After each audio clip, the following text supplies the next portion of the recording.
Ito naman po mga bossing ko ang ating mahiwagang tubig. Ang tubig mga bossing ko ay isa sa mga pinaniwalaan na napakaswerte. Proven po ito mga bossing ko. Basta ang gagawin nyo lamang, naniniwala ka na makakamit nyo ang inyo po mga pinapangarap kapag ginawa nyo po ito mga bossing. Ngayon po mga bossing ko, mga bandang alas 7 ng umaga, sa umaga kayo haharap sa may silangan, kayo po'y humawak ng isang basong tubig na kagaya po nito. Mas mainam yung clear na baso ang gagamitin kasi kita ang loob at kita ang labas. Ang ibig sabihin po nun, nadodoble ang kita mga bossing.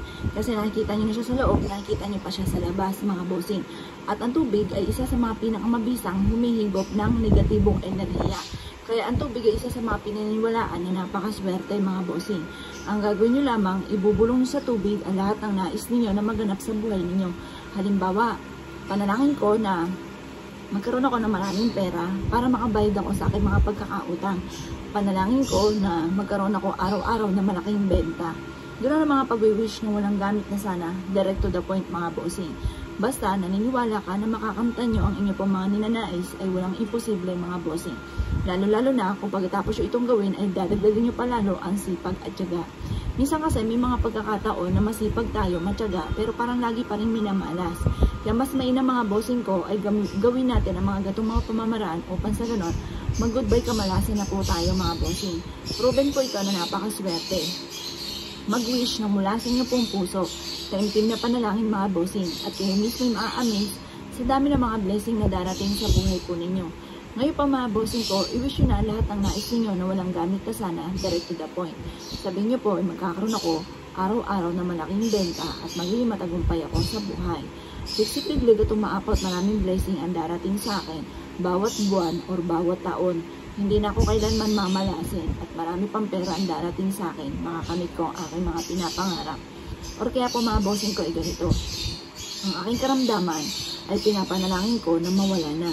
Gumaling na ako sa aking karamdaman at magkaroon ako ng mahabang buhay. Ako at ang aking anak at ang aking mister o ang aking misis, bahala na po kayo kung lahat ng miyembro ng pamilya, i-wish na rin po. Kasi ilalagay naman po natin ito sa inyo pong tahanan, kaya pang miyembro ng pamilya, i-wish nyo na lahat ng nais po ninyo. At pagkatapos, ilagay nyo po ito mga bossing ko sa harapan ng inyong pintuan ng inyo pong main door na hindi po siya madadali o hindi siya mababasag. Mas mainam ay doon po yan. Ito yung perfectong pwede nating paglagyan. Or kaya sa may bintana ninyo mga bossing ko or sa ilalim ng inyong higaan. Ang swerte mga bossing ko ay mapapasin ninyo na laging i-adjust sa inyo. Ang swerte ay mapapasin ninyo na parang hindi mo akalain na nangyayari ang mga bagay na ma-amaze ka na lang sa dami ng blessing na darating. Pero kung ikaw po ay first time nyo itong ginawa, mas mainam gawin nyo ito ng kada 24 oras.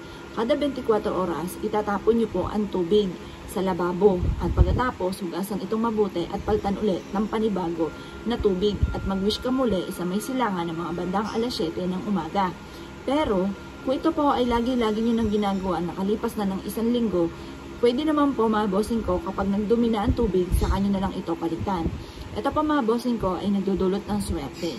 Kaya kung ikaw ay naniniwala at nais yun ng pagbabago, bagamat ikaw ay masipag at madiskarte at matyaga, subukan nyo na po ito. Kaya kung ikaw ay naniniwala at nais yun po itong gawin, asya mga bossing, good luck po sa inyo pong lahat.